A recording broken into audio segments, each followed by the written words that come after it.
Hello, my name is Dr. Funda Goldman. I'm a licensed naturopathic physician with a private practice in Stratford, Connecticut. Today I wanted to talk to you about how to make authentic chai. So if you're a chai lover, this may be for you. And also actually the medicinal properties of chai and the different components of chai and why chai is actually potentially good medicine. Also, I'll be going through how to adjust the recipe so that it fits your particular constitution and therefore helps with your particular balance and health. As always, before we dive too deeply into the subject, please note that the information presented here is for educational purposes only and should not be considered medical advice. For individual medical advice, please consult with a qualified medical professional, especially if symptoms persist or are worsening.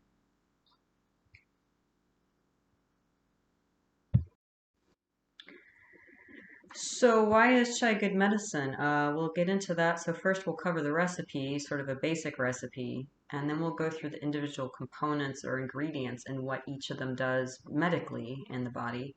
And then we'll go through the adjustments. So again, the adjustments involves an Ayurvedic or traditional Indian medicine way of balancing what's considered too much wind or Vata, too much fire or pitta, or too much earth or kapha for better health. And so I've actually done videos on each of these, so please refer to those, and I'll put links either here or down below so that they're easy to find, but those other videos are available. So the recipe, and this is for classic, what's called masala or spicy chai. But what you're going to do is you're going to take a cup and a half of water, and this ends up being about 2 servings, depending on how much chai you drink. But you take a cup and a half of water and you add in 3 black peppercorns, 2 whole cloves, an inch of cinnamon stick, 1/4 of a teaspoon of cardamom seeds, and then 1/2 of an inch of fresh ginger that's peeled and sliced. And then what you're going to do is you're going to boil the spices for a good 10 minutes at a gentle boil. You don't want too much, you don't want to lose too much water. And then you're going to turn off the heat and add a teaspoon of black tea covered and you're going to let that steep for 10 minutes. Then you're going to add in 1/2 cup of milk and let that sit for just a minute or two to warm it through. Then you can strain all this into a cup and sweeten to taste. So that's how this is actually one of the best chai recipes I've basically developed, and it was because I really love chai and I was looking high and low for a lot of good chai recipes, and this one takes a little bit of time, but the results are pretty good. I've actually had a few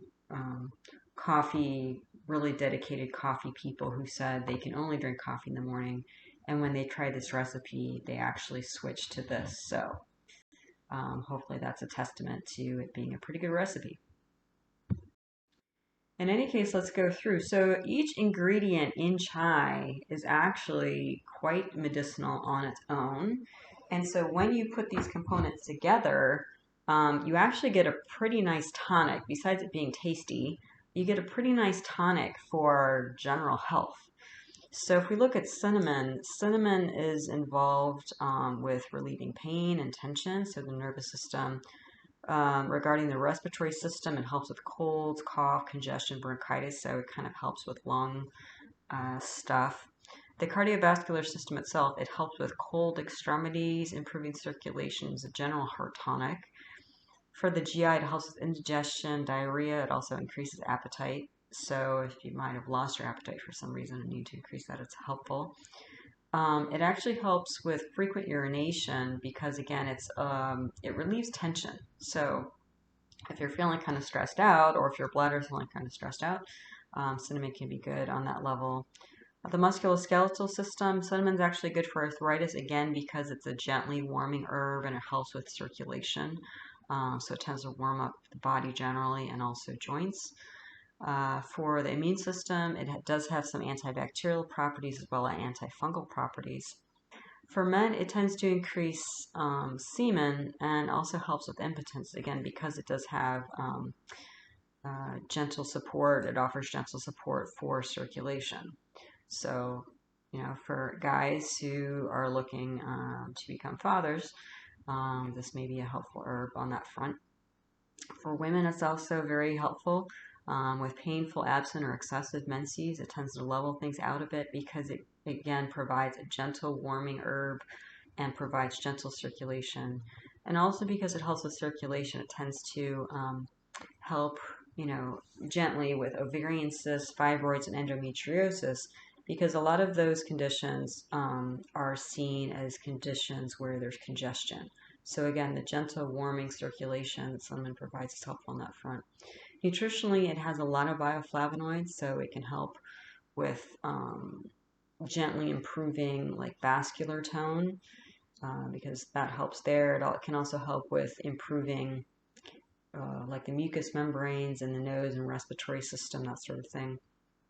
General properties of cinnamon is that it actually helps with diabetes. It helps to decrease or level out the way that your body processes sugar. Again, you should still watch carbs, but it can actually help with blood sugar levels. It can actually help with bleeding. Cinnamon was used by midwives to help with postpartum bleeding after a woman had given birth. So, and I've actually used it in the kitchen because it has antibacterial properties and the hemostatic or anti-bleeding properties. If I've sort of nicked my finger, a small cut, nothing major, but a small cut, in the kitchen or something like that, I'll actually put some cinnamon on it and the bleeding stops really fast. It's also a bit of a detoxifier.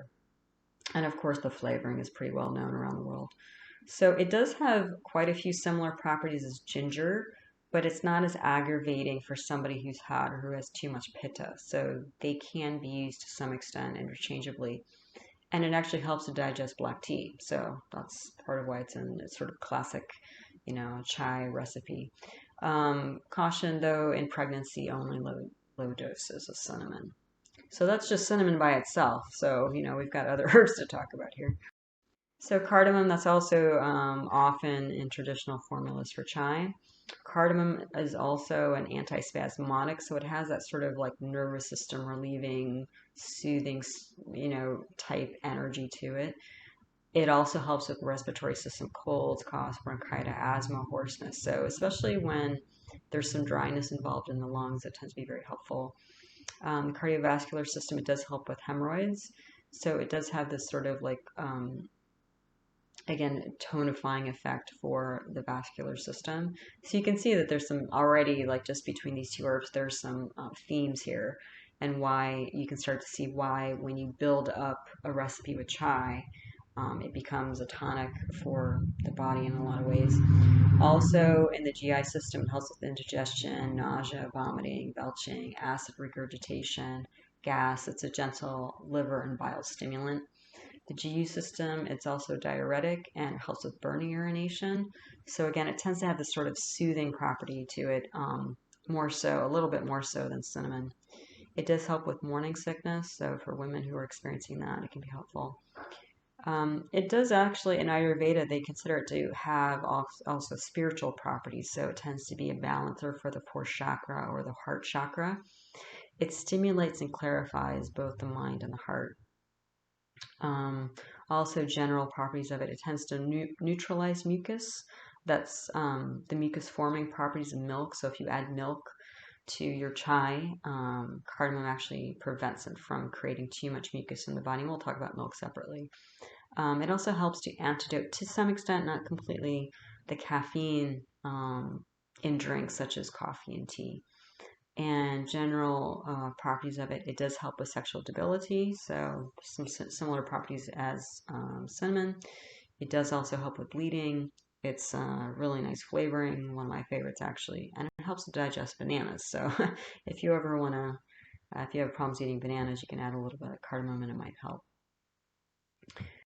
So black pepper is also traditionally used in classic chai masala recipes. It also helps with pain. So again, you're seeing a theme here: respiratory system, congestion, cough, asthma, bronchitis, pneumonia. So again, a good lung tonic. Cardiovascular system also helps to improve circulation. GI also helps with indigestion. It can help with hepatitis. not by itself, but it can be a helper in that regard. It does also help the skin with rashes. It does get to the sort of some herbs have a particular affinity for certain systems of the body, and pepper tends to be good for helping to clear heat from the skin. Musculoskeletal arthritis, also because it's gently warming and improves circulation. It can also be helpful with worms for people experiencing that in the immune system. Again, with women, painful or absent menses because of the gentle warming and increased circulation. Nutritionally, black pepper tends to have quite a bit of copper. So for people who are looking for a little bit of copper, that's helpful. Spiritually, it tends to balance the third chakra, so the solar plexus, or the area of the body that's involved with self-empowerment and self-confidence and sort of the fire one needs to and confidence one needs to make things happen in life. Generally, it's also a detoxifying herb. It helps with low metabolism because, again, it's a little bit of a gentle warming herb. Gentle warming herbs tend to help with metabolism to some degree. It can help with fever, mild fever, and it can help digest cheese, rice, avocado, and potatoes. So some of the heavier foods that we eat, and so that's part of why just adding black pepper to those foods is helpful for digestion. It has similar but milder properties than cayenne. Cayenne is way too hot for people who have high inflammation or high pitta. You do want to limit how much black pepper you use. Like if you were to use powder, you only want to use about 1/8 of a teaspoon or a pinch or less per cup at a time, because too much can cause acidity and dryness. So again, you can see the themes here with these herbs. Ginger also for the nervous system, good for pain, and it's antispasmodic. So again, you can see how it helps the nervous system just generally unwind and calm down a bit. Respiratory system, coughs, colds, flu, sinus congestion, wheezing, sore throat, allergies can be helpful with those conditions. Cardiovascular can help with hemorrhoids, improve circulation, helps with vasodilation. Diaphoresis are helping to the body sweat, atherosclerosis, so it can actually help scrape the arteries, for example, and get some of that down. Again, and it can help with hypercholesterolemia, but again, you have to work with the diet as well. GI, again, indigestion, nausea, travel and motion sickness, it's been used for quite a bit. Abdominal pain, because it helps with GI function, but also, again, you combine that pain or antispasmodic quality. So ginger is good for that. Constipation, gas, and diarrhea. So you can see that it's just a general sort of GI system balancer. MS, or the musculoskeletal system, also arthritis. The immune system, it has some antibacterial properties. For women, it helps with morning sickness and menstrual cramps. Nutritionally, it does have higher levels of manganese as a spice. It's good to note that dry ginger is hotter than fresh ginger, so fresh ginger tends to be milder and more balanced for all constitutions and conditions. Dry ginger is really just if you have fairly high kapha or earth qualities. Generally, ginger is also detoxifying. It helps with coldness of limbs. It's a great flavoring for other herbs as well, and it helps to digest things like yogurt, beans, wheat, tea, and sweets.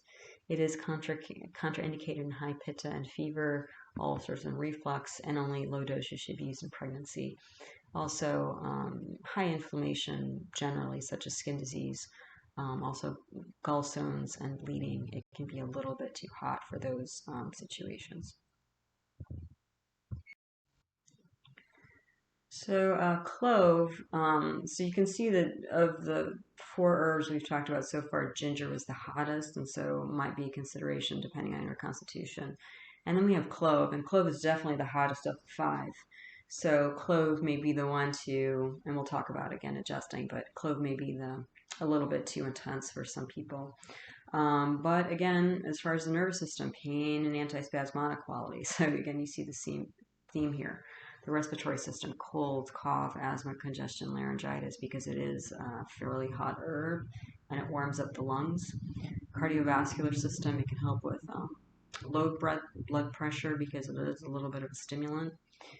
GI, indigestion, nausea, vomiting, gas, diarrhea, and actually stimulates appetite. The immune system, it does have antimicrobial qualities. For men, it can help with impotence, low libido, premature ejaculation, because again, it's a pretty stimulating herb, and it does increase blood flow. For women, it can actually help with vaginal discharge because of its antimicrobial properties, depending on what's causing that. Nutritionally, it also is high in manganese. And for spiritual properties, it balances the fifth chakra or the throat chakra or the area in which we communicate and express ourselves and our truth. And generally, it does have detoxifying properties. Caution with highly inflammatory GI conditions. It's just, in some situations, it's just too hot of a food. So milk is also, especially cow's milk, is traditionally part of chai recipe in India. So one good way to get nutritionists to argue is just say milk and let them go at it, because there's so many different opinions about milk. From the Ayurvedic perspective, I'll just add this, is that cow milk is considered to be a highly nutritive food. So it is actually revered in Indian culture and Ayurveda. It's also seen as, and part of the reason why it's revered is because it's seen as a source of unconditional love, because the cow is offering her milk to an orphaned animal, in that case, potentially us, right? So anyway, it's a whole different sort of thought process about milk and its energetic qualities as well as nutritional properties. So milk is difficult to digest for many people, and this is not considering like a true allergy to milk, in which case it should be avoided, cow's milk. But by heating it, diluting it, and adding spices in the way that you make chai, milk is much more digestible. And so, actually, by drinking small amounts of chai, you can potentially teach your body how to digest milk. Cow's milk does produce mucus, so for anybody who tends towards colds or allergies, like seasonal allergies, that sort of thing, where they produce a lot of mucus, milk may not be the best idea. Um, and you might consider goat's milk instead, because cow's milk is cooling and heavy, so it's going to be a building food and very cophogenic. Goat's milk, on the other hand, is warming, even though it's heavy, and so goat's milk doesn't produce mucus in the same way as cow's milk. Other alternatives to cow's milk, you could use almond milk and oat milk, potentially. It's also important to choose organic milk, because organic milk tends to concentrate pesticides and hormones in it. And so by getting organic, you can avoid those things in your diet, and the potential negative effects those have on especially the nervous system and endocrine system. So sweeteners, chai also tends to be sweet to some extent to balance out, all the kind of spicy herbs. So natural sweeteners you might consider turbinado and sucanat. They're less processed and considered raw forms of cane sugar. Coconut or date sugar, if you have a problem with cane sugar, is also a possibility. Maple syrup, if you like that particular flavoring, a lot of people really love it. Agave is another possibility as a natural sweetener. It tends to have a slightly lower glycemic index or value to it, so it doesn't spike blood sugar the same way other sugars do. Stevia is an option. It's a no carb option. It provides a little bit of sweetness, but without the carbs, although some people don't really they feel like there's an aftertaste, so they may not like that. Honey, most sugars, because they're cold and they're heavy, they tend to be cophogenic or increase earth properties in people and increase earth symptoms. And so they tend to be mucus producers. The one sweetener that is not a mucus producer is honey. And so that's why maybe, in conventional wisdom, when you have a cold or flu, people tell you, oh, drink tea with honey. That's because honey won't make you sort of more clogged up with mucus. So it's helpful in that respect. Also, local honey, if it's truly local, again, I've seen local farms around here who sell honey with their own label, but when I asked, actually the honey was shipped up from Florida or something like that. So check, even though the label may say one thing, make sure you check and see if it actually is truly a local honey. But a local honey to your particular area can also help with seasonal allergies because it has a little bit of pollen. And by ingesting that little bit of pollen orally, you actually develop immune tolerance to it. It's called oral tolerance. So there you go. So different potential sweeteners to add to your chai if you want it at all. You don't have to add any, but if you like it. So we have the recipe and we've talked about the different ingredients. So let's talk about how to adjust the recipe depending on your particular constitution. So again, we have three here, and you can be a mix, but let's just talk about three sort of classical, situations here. So if your Vata or wind is too high, so people who have too much wind or Vata, they tend to feel kind of scattered, overwhelmed. They can feel lonely. They tend towards anxiety. Their energy scattered, and their symptoms also tend to be scattered because they're like the wind, right? The wind comes and goes and kind of blows around. They're not very grounded or centered typically. Their symptoms tend to come and go, like intermittent pain, cramping. Usually they get worse in the fall, so a lot of my Vata windy people show up August, September, October, and they tend towards things like insomnia because their mind gets too light like the wind.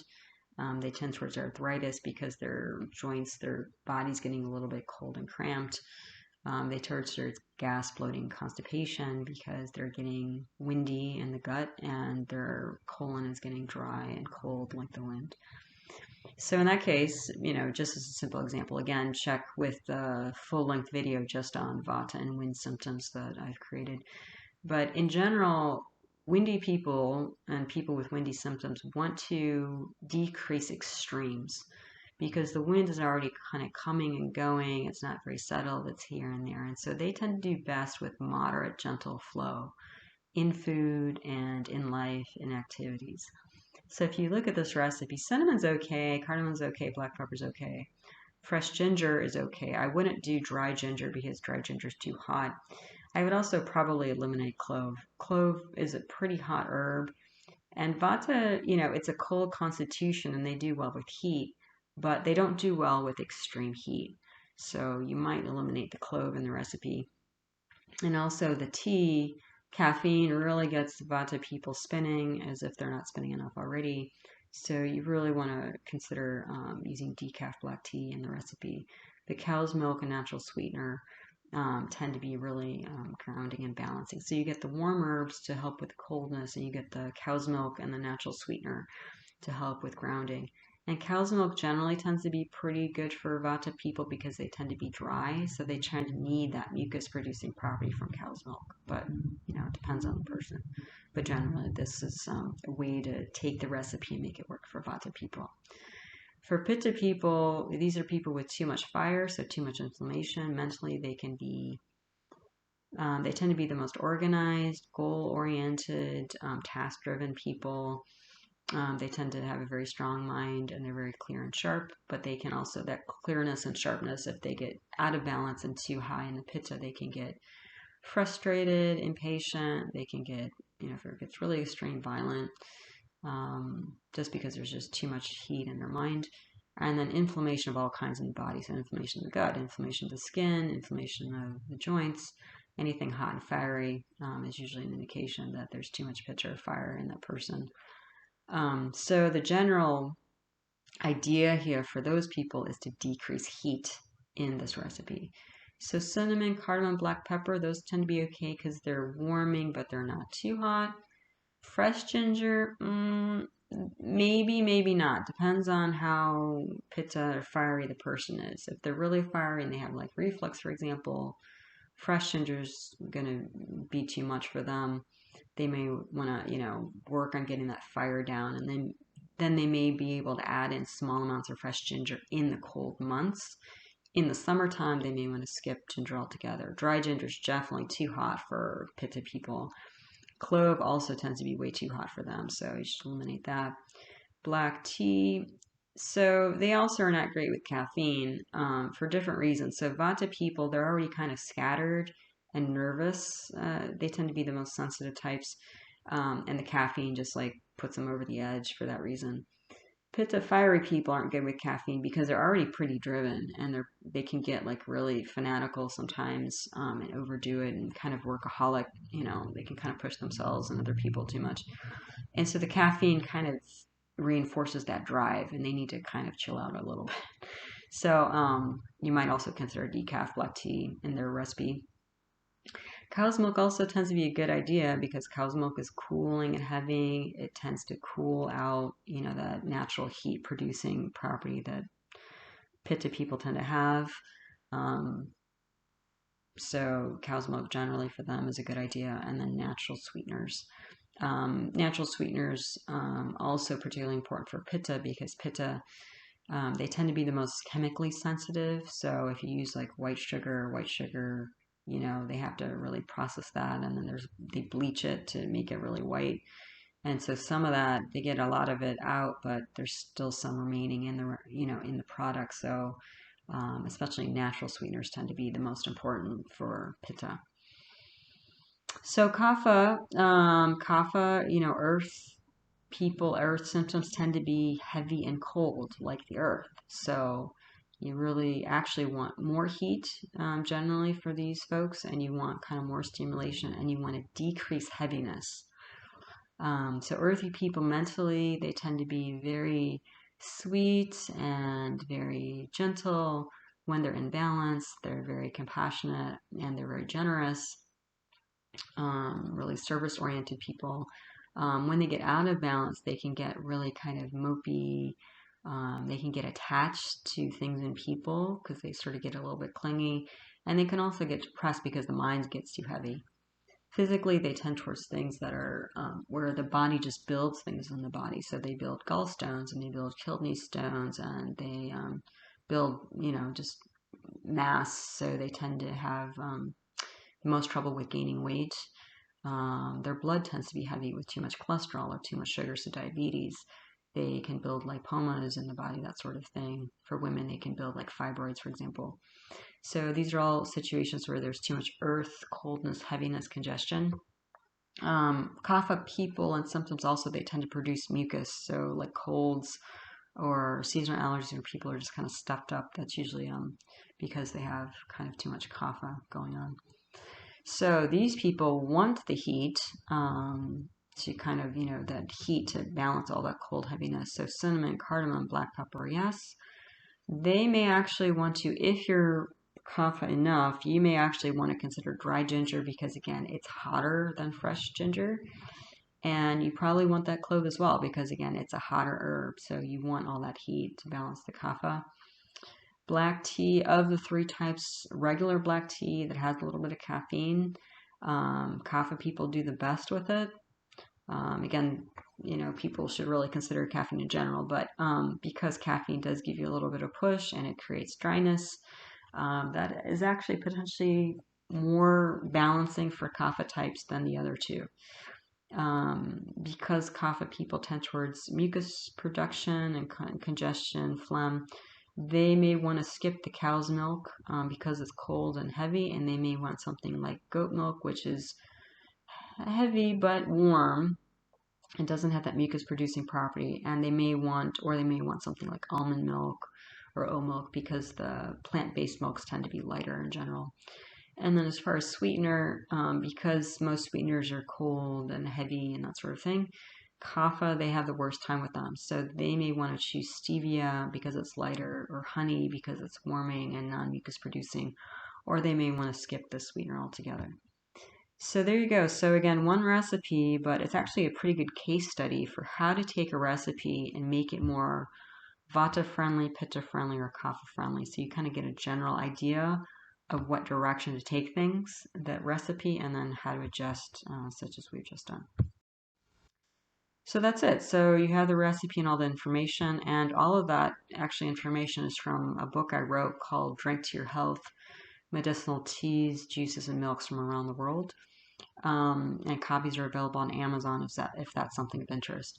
But I'll put the links to the Vata, Pitta, and Kapha videos. I also have another video on just best beverage to start your day with, which some people may also be interested in. But anyway, otherwise, enjoy your chai and enjoy the medicinal properties of it. And now you know how to make it just right for you. So you take care.